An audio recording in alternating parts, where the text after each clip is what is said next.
Chers amis d'Ivoire TV, bonsoir, comme vous avez l'habitude de le dire. Merci de suivre Ivoire TV, votre télévision préférée qui vous apporte des informations tous azimuts sur la toile. Notre invitée de ce soir, elle est toute particulière parce que le thème de ce soir sera un thème assez particulier. En son temps, c'était peut-être un sujet assez tabou en Afrique, mais aujourd'hui, ce sujet est en train de prendre de l'ampleur et on le lit sur les lèvres de tout le monde. Nous avons le privilège de rencontrer d'abord avec nous Madame Maïga Sina Damba. Elle était en son temps ministre de la promotion de la femme, de l'enfant et de la famille de 2007 à 2011. Madame Damba est juriste de formation. Avec elle ce soir, nous allons parler du problème de la mutilation génitale féminine. Comme je le disais tout à l'heure, il y a quelques années de cela, c'était un sujet tabou en Afrique. Madame la ministre, bonsoir. Bonsoir. Merci d'avoir accepté notre invitation. Merci. Mutilation génitale féminine. En son temps, il était très tabou en Afrique parce que personne n'osait en parler. Vous avez été la ministre qui était en charge en fait de la femme, de l'enfant et de la famille. Alors, est-ce qu'on peut aujourd'hui se dire où en est-on avec ce processus de pouvoir éliminer la mutilation génitale féminine et quelle est la politique que vous avez mise en place pendant que vous étiez ministre pour pouvoir accompagner ce processus? Merci beaucoup. Et avant de répondre à cette question, vous me permettrez de remercier Madame Si Assetou Traoré qui nous a conviés donc, à cette conférence qui s'est tenue à New York ici le 22 mars dernier en marge des travaux de la 61e session des Nations Unies sur le statut de la femme. Et ce matin, nous sommes ensemble chez Madame B. Kadiatoussal, qui est une compatriote, épouse du feu Blondin B, que vous connaissez certainement, qui a été même le secrétaire général de la BAD et qui a servi en Côte d'Ivoire, votre pays d'origine.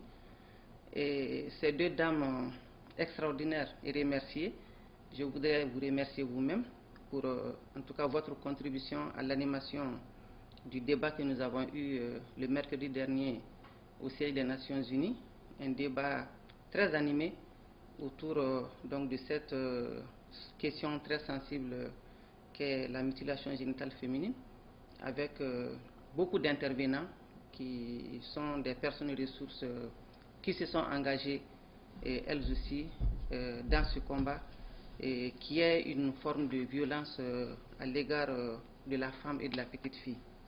Cela dit, effectivement, j'ai été ministre dans mon pays et pendant mes fonctions, je pense qu'au niveau des violences basées sur le genre, nous avons mis un accent particulier sur les mutilations génitales féminines qui continuent à être un sujet tabou dans certains pays africains encore, même si dans la plupart de ces pays, la question est sur la table de discussion entre les différents intervenants. Je vais parler des intervenants au niveau du gouvernement, je vais parler des intervenants au niveau des partenaires techniques et financiers, au niveau des organisations de la société civile.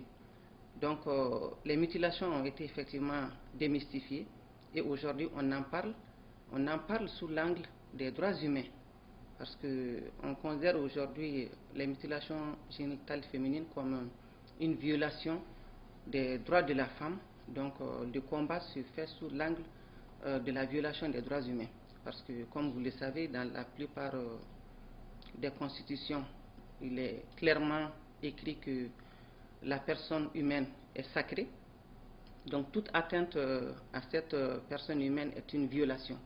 Et les mutilations en tant que acte qui consiste en tout cas à couper une partie de cette personne humaine, donc sont vus vraiment comme une violation de l'intégrité de la personne humaine. Pendant que j'étais en fonction, il y avait déjà mes prédécesseurs qui avaient aussi en tout cas joué leur rôle dans la lutte contre les mutilations génitales féminines. L'administration est une continuité quand je suis arrivé. Donc j'ai essayé de continuer sur leurs traces, mais en amplifiant le combat, en faisant en sorte que vraiment on puisse en discuter ouvertement et en allant vers ceux ou celles-là qui sont censés être contre notre combat. Je vais parler en ce moment des religieux, je vais parler même de certaines femmes leaders qui ne comprenaient pas, je vais parler de nos mamans et de nos grand-mères qui ne comprennent pas et vers lesquelles il fallait obligatoirement aller pour expliquer. Donc il y avait la lutte qui se faisait et on s'est dit que pour coordonner maintenant les actions, il fallait avoir un programme national de lutte contre la pratique de l'excision au Mali. Donc nous avons élaboré un plan d'action qui a été soumis en Conseil des ministres et qui a été adopté. Donc ça nous permettait en ce moment de coordonner les actions de lutte parce que les efforts étaient un peu dispersés, la société civile de son côté, l'État à travers le département, les partenaires techniques qui finançaient aussi certaines organisations. Donc il fallait coordonner l'ensemble de ces actions et il fallait harmoniser même le langage. Il fallait harmoniser les éléments de langage pour pouvoir mieux communiquer sur la question et mieux sensibiliser les populations à la base et même au niveau des grandes villes pour que tout le monde s'engage dans ce combat-là avec nous. Donc, Dieu faisant bien les choses, je pense que cette coordination a permis effectivement aux uns et aux autres d'avoir le même langage en allant vers les différentes cibles. Donc, ça nous a permis, au niveau de la sensibilisation, d'atteindre un plus grand public, d'atteindre les religieux, et certains qui n'avaient pas compris ont changé de position, et certains ont même accepté de venir et de façon très visible avec nous sur les plateaux de télévision lors de la célébration des journées tolérance zéro aux mutilations génitales féminines. Il y a des responsables religieux qui ont accepté de venir témoigner devant la télévision nationale, devant les radios privées, les radios nationales, pour dire que cette pratique-là n'était pas inscrite dans le Coran et que ce n'est pas un acte religieux. Donc je pense que là, c'était vraiment une bataille de gagner, même si encore il reste beaucoup de choses à faire. Alors, Madame la Ministre, aujourd'hui, les chiffres divergent d'un à l'autre. Oui. On nous parle de près de 140 millions de femmes excisées, on nous parle d'autres disent 200 millions. La dernière recherche que j'ai faite, toutes les 8 secondes dans le monde entier, une jeune fille est en train de passer sous les ciseaux ou bien les lames. Il y a 3 millions de jeunes dames qui sont excisées chaque année. Le pays qui compte le plus d'excisés, c'est l'Érythrée, le Mali avec 44%. Le Mali vient en deuxième position avec 29%. Est-ce qu'aujourd'hui, pour nous donner un chiffre exact au niveau du Mali? Bon, c'est difficile de donner un chiffre vraiment qui donne la situation réelle. Moi-même, en tant qu'ONG, j'ai beaucoup intervenu sur les mutilations génitales féminines dans une zone qui est supposée être une zone très religieuse, donc très fermée. Et je suis sûre et certaine qu'au niveau de cette localité, nous pouvons dire que nous avons atteint des résultats. Mais le problème, c'est qu'aujourd'hui, c'est très difficile pour une maman de dire devant un enquêteur ou devant n'importe qui que, bon, moi, je n'ai pas excisé ma fille. Parce que c'est une façon de l'exposer. Parce que peut-être cette fille-là, la famille qui va l'accueillir en tant qu'épouse peut ne pas comprendre pourquoi elle a été excisée, même si le mari peut-être peut comprendre, mais la belle famille peut ne pas être dans les dispositions pour comprendre. Donc, les mamans préfèrent qu'ils ne le font pas aujourd'hui. Elles sont nombreuses, hein, parce qu'on a quand même eu la chance, on ne sommes plus dans les années 60, nous sommes en 2017, il y a beaucoup de jeunes filles, de jeunes femmes qui ont eu la chance d'aller à l'école et qui ont compris et qui n'excisent certainement pas leurs filles. Mais ils ne vont pas le dire sur la place publique. Donc c'est là où on peut être confronté à des difficultés pour avoir les chiffres réels. Parce que les enquêtes de santé, démographiques et de santé qui se font au Mali tous les 3 ou 4 ans, bon, les taux varient un tout petit peu. On était à 89%, maintenant on est à 50%, on est à 40%. Mais la réalité est autre. Moi, je sais que la pratique a reculé, mais peut-être viendra une époque où les gens oseront dire j'ai 4 filles, je ne les ai pas faites exciser, j'ai 2 filles, elles ne sont pas excisées, j'ai une fille, elle n'a pas été excisée. Donc, il faut peut-être encore attendre un tout petit peu avant que les langues ne se délient et que les gens acceptent de dire réellement ce qui est la situation. Alors, Madame la Ministre, vous êtes aussi, vous avez une ONG. Oui. Alors, au niveau de votre ONG, avec toute l'expérience acquise en gérant le portefeuille de la femme, de la famille et de l'enfant. Quelles sont vos affiliations aujourd'hui avec les autorités actuelles au Mali? Et quels sont aujourd'hui votre soutien? De quoi disposez-vous aujourd'hui pour atteindre ce but de pouvoir éliminer l'excision? Bon, j'ai de bonnes connexions avec les autorités parce que j'ai quitté les fonctions ministérielles. Ensuite, j'ai été directrice de l'Agence pour l'emploi des jeunes. Et je viens d'organiser au Mali, en prélude au sommet Afrique-France, un forum sur le genre et le développement. Et je suis la vice-présidente du réseau des femmes africaines ministres et parlementaires. Donc, du coup, j'ai des contacts encore avec les autorités.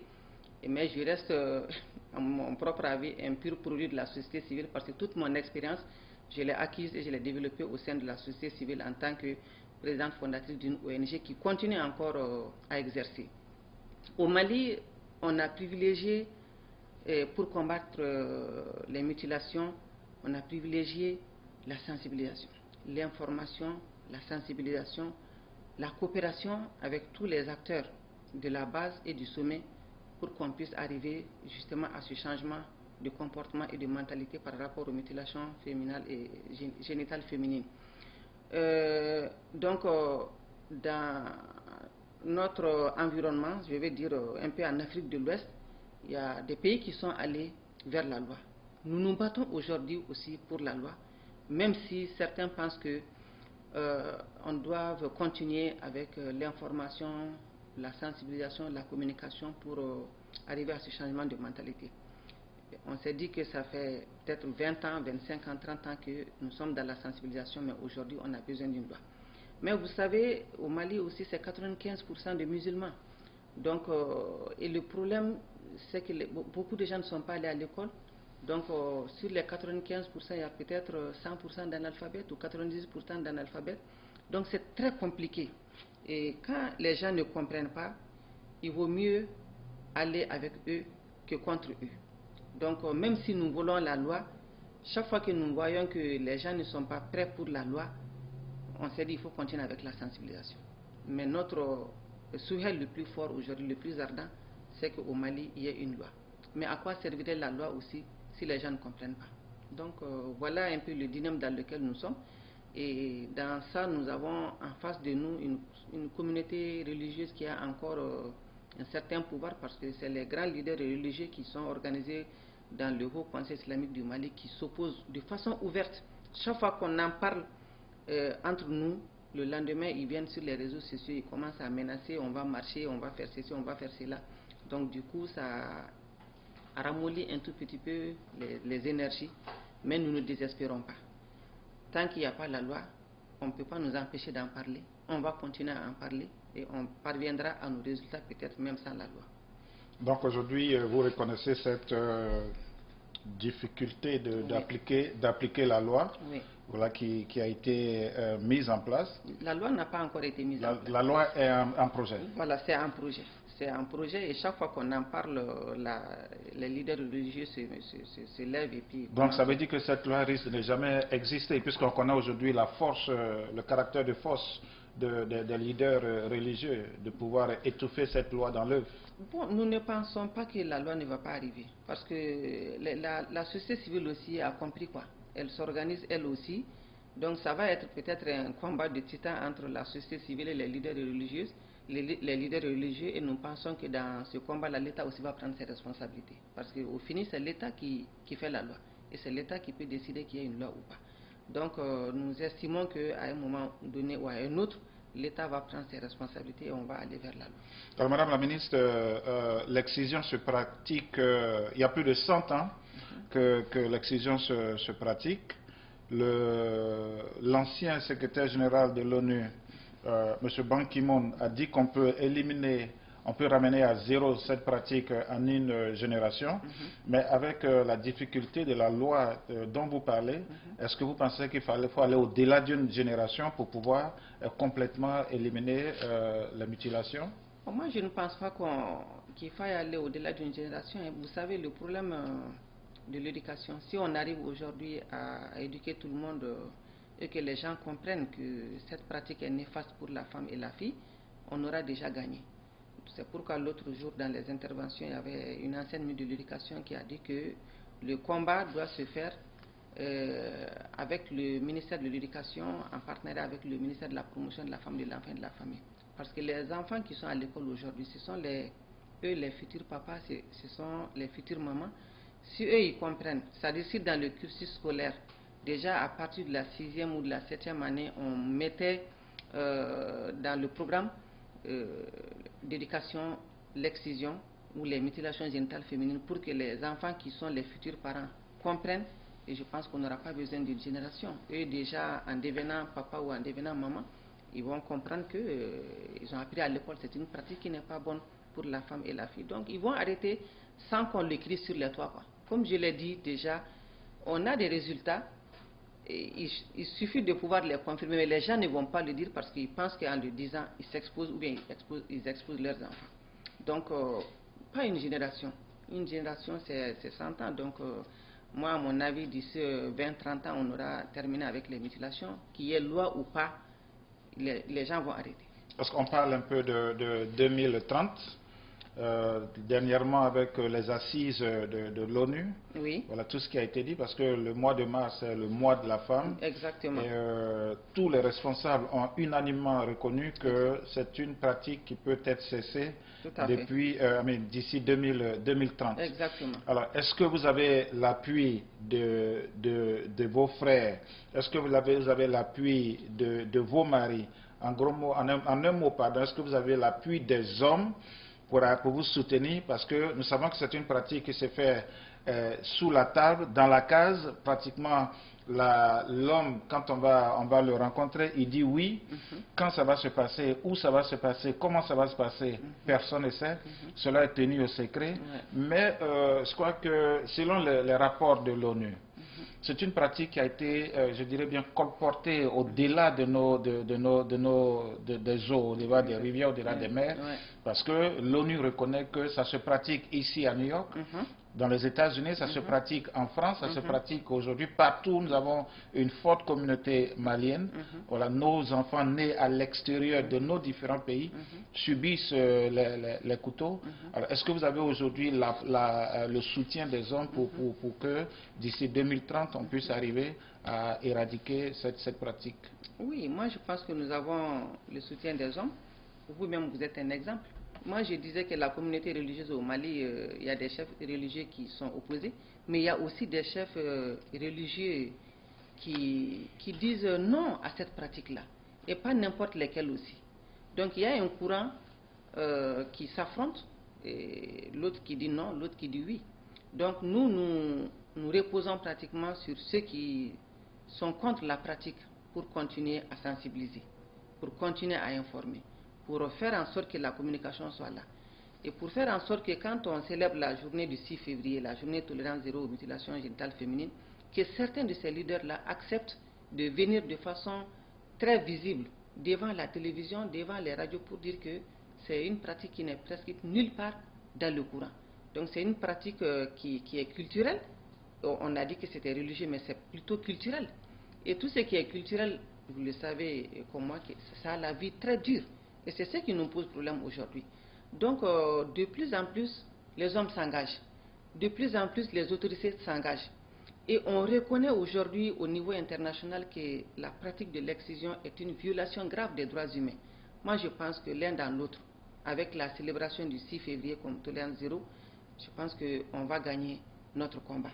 Il s'agit de gagner ce combat-là avec l'ensemble des objectifs de développement durable à l'horizon 2030. On ne pourra pas parler, en tout cas, de la réussite de l'objectif numéro 5, qui est l'égalité des sexes.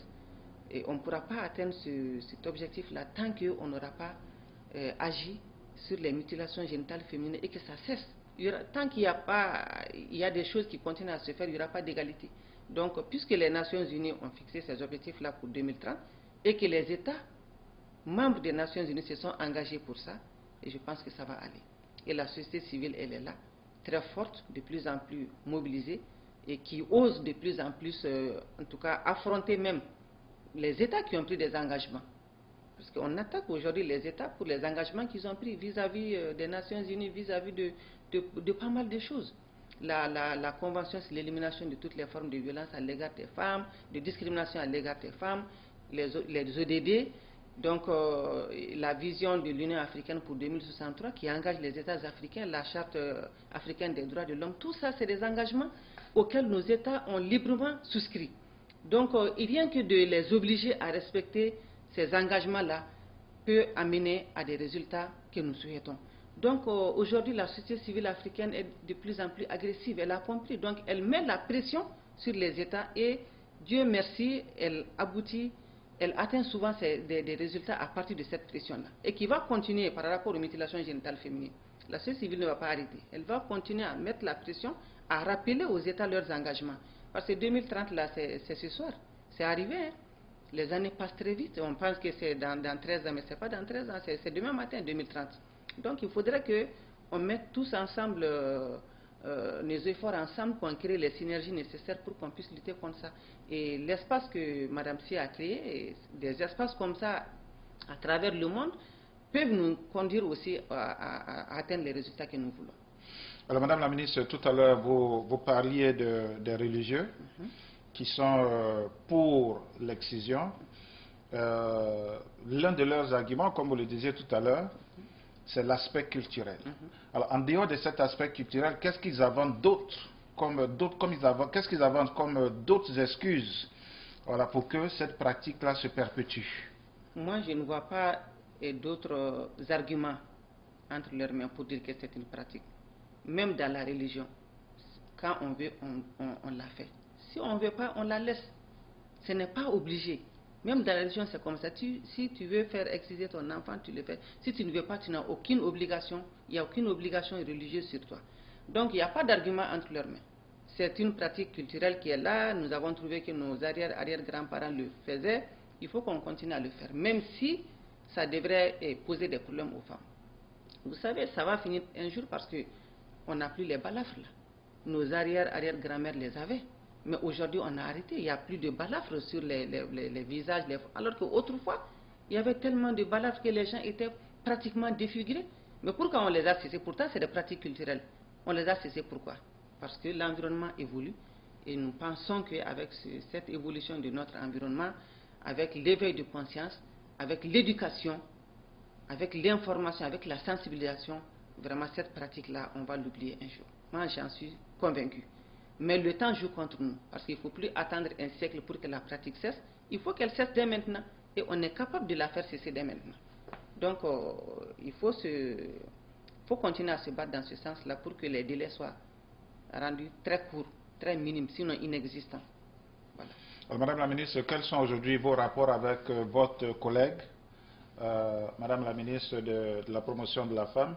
Et au soir de 2011, quand vous quittiez votre poste ministériel, quels sont les documents que vous lui avez laissés, qu'elle devait poursuivre administrativement, parce que l'administration est une continuité? Merci beaucoup. En fait, quand je quittais en 2011, il y a, je crois, 2 ministres qui sont venus après moi, et ensuite elle est venue. Celle qui est là aujourd'hui, Dieu merci, elle a été mon professeur d'anglais quand j'étais au lycée de jeunes filles. Donc vous connaissez très bien. bien. On se connaît très bien, donc nous avons de très bons rapports. Je continue à la considérer comme madame, celle qui m'a donné les savoirs, qui m'a donné les connaissances, et je la respecte profondément pour ça. Parce qu'elle m'a inculqué des connaissances qui ont contribué à faire de moi ce que je suis devenu aujourd'hui. Donc pour ça, je lui reste éternellement reconnaissante et nous avons de bons rapports. Moi, quand je prenais fonction, en 2007, par rapport à la promotion de la femme, de l'enfant et de la famille, on était dans le cycle du programme quinquennal, du programme quinquennal, si je peux me permettre, donc qui était par la suite évalué pour dégager les forces et les faiblesses, qu'est-ce qui a marché, qu'est-ce qui n'a pas marché. Et quand je suis arrivé, je me suis dit que bon, il fallait qu'on sorte de ce cycle de programme quinquennal et qu'on aille vers une politique globale qui prenne en compte l'ensemble des préoccupations des femmes, des enfants et de la famille. Donc j'ai fait élaborer une politique nationale genre qui a été adoptée par le gouvernement le 29 décembre 2010. Donc moi j'ai quitté en avril 2011. Voilà, donc c'est ce document-là que j'ai laissé pour celles qui sont venues après moi. Donc qui est un document, comme je l'ai dit, de politique national genre et qui prend en compte l'ensemble des préoccupations des femmes et qui propose des actions par rapport à ces préoccupations, que ce soit dans le domaine social, que ce soit dans le domaine économique, que ce soit dans le domaine social qui prend en compte les questions de santé, les questions d'éducation, et domaine économique qui prend en compte les problèmes d'autonomisation, les femmes opératrices économiques, le renforcement de leurs capacités, l'éducation de la petite fille, la scolarisation, etc., etc. Et ce qu'on n'avait pas mis dans ce document, c'était les questions de paix et de sécurité. Parce que quand on élaborait la politique, le Mali n'avait aucun problème. On était vraiment un pays très stable. On n'avait jamais imaginé que nous allions connaître la situation que nous connaissons aujourd'hui. Donc, par la suite, celles qui sont venues après moi, quand la crise a éclaté, donc ils ont pris en compte ces aspects-là dans le document de politique nationale genre, qui est un document itératif.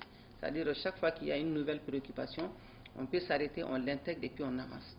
Donc, voilà ce que j'ai laissé. Le Mali est fier chaque fois qu'il y a les rencontres au niveau africain, même au niveau des Nations Unies, le Mali est fier de parler de l'existence de cette politique nationale genre. Donc voilà ce que j'ai laissé pour mes sœurs et qui continue. Voilà. Alors, Madame la ministre, comme je dis bien Madame la ministre, vous êtes juriste de formation. Vous parlez le français, vous parlez l'anglais, vous parlez le bambara, vous parlez le soninké et vous parlez le sonrai. Ouais, le sonrai, ouais. Parlez le sonrai. Alors, comment utilisez-vous aujourd'hui cet acquis pour que le message passe dans votre environnement immédiat et au sens large dans un environnement national? Ah oui, le fait de parler surtout les langues locales m'a beaucoup servi dans mes fonctions. Parce que chaque fois que j'avais un message, je le faisais passer en français. Ensuite, les autres langues que je maîtrisais, le bambara, le soninké, le sonrai. Et ça me permettait de me faire comprendre par mes sœurs. Et elles en étaient tellement heureuses que chaque fois qu'il y avait un événement, quand je fais mon discours en français, c'est elles-mêmes qui réclamaient en bambara, en bambara, en bambara, ou en soninké, ou en soninké, ou en soninké. Donc, je crois que c'était bien. Ça aussi, c'est quelque chose que j'ai laissé. Et après moi, il y a beaucoup de ministres aujourd'hui dans le gouvernement qui se croient obligés aussi de faire la même chose. Donc, c'est moi qui l'ai commencé et ça fait plaisir de pouvoir communiquer directement avec ses sœurs, avec ses cibles, sans intermédiaire. Parce que souvent, il faut aller chercher des maîtres de cérémonie qui parlent bambara ou bien qui parlent dans d'autres langues pour pouvoir communiquer. Mais moi, je le faisais directement et naturellement avec mes cibles. Et c'était très, très, très apprécié. Très apprécié. Même au plus haut niveau, même les plus hautes autorités appréciaient cette façon de faire avec mes différentes cibles, que ce soit les femmes, que ce soit les enfants, ou quand à l'occasion de la célébration de la journée de la famille, on choisissait des familles au hasard et puis on s'y rendait pour aller échanger avec elles sur les fondements même de la famille malienne aujourd'hui. C'était apprécié. C'était très apprécié. Alors, Madame la ministre, nous arrivons au soir de cette interview. Je voudrais vous demander de lancer un appel. Vous allez regarder directement la caméra. Je voudrais vous demander de lancer un appel en français et je voudrais vous demander de traduire cet appel en une langue, en bambara, en soninké, pour que voilà, toutes nos sœurs qui ne comprennent pas bien le français, qui vont aussi certainement entendre parler de cette interview, puissent aller à la fin et comprendre votre message. Okay. Donc, merci beaucoup. Donc, l'appel que j'ai à lancer, c'est vraiment en direction de toutes les femmes du monde, mais également en direction de toutes les autorités de tous les pays du monde où se pratique encore l'excision ou mutilation génitale féminine. Nous sommes en 2017 et il est temps que cette pratique cesse sur l'ensemble de la planète. On parle beaucoup d'autonomisation de la femme, on parle d'épanouissement de la femme, on parle de bien-être de la femme. Aucune femme au monde, quelles que soient les richesses dont elle dispose, si elle a été mutilée, il se pourrait qu'il y ait des souffrances internes qu'elle ne peut pas exposer. Et donc il faudrait que ça s'arrête pour que les femmes puissent s'épanouir, pour que le bien-être de la femme soit total. Donc l'appel que je lance, c'est en direction de tous ceux qui sont aujourd'hui dans ce combat. Il ne faudrait pas qu'on baisse les bras, il faut qu'on continue et qu'à l'horizon 2030, que cette pratique-là soit bannie sur l'ensemble de la planète Terre.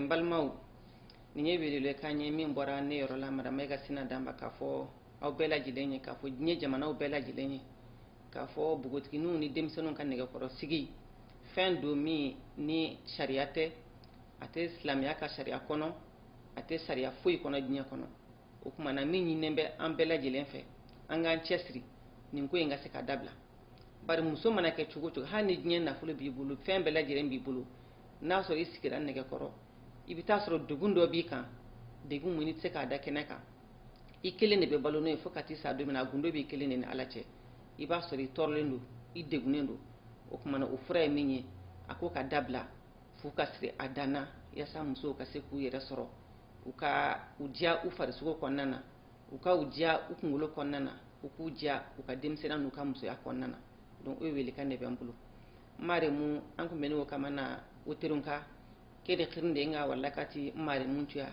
adu dina jamanin ko mante go yagarunu chalindi nu sunandi vraiment hiyani akinyela ware bari oda tunanti anta hosu kena yagarenga alu leminenga de onga pali yagarnu ngono nyimene nyongila tokadi yagarnu ngono kana nyana sababu yoduna no tenye no wandi tora wuka matora wude sir sugaranta mo onko ni anu bane an agundo no bana maga anu bana do alada do alana donc kengo hibedi kekin yela gaware ya na hasunta di tora halle na hasunta de onga pali kembere nga duna jamane nyime suko manta agunyana no kusu amuni tengo besu maga ona ke hira kawara sado kusina danta nuna pour que ya ordina kata nan timo ya ra on nogondi limun nan timo ulemna on nogondi e walimna gabe wudunga kana on kata nan kisi ulemna on nogondi donc yakinda nyi maka kata kay nga su kunyina ga sunari agado golle merci.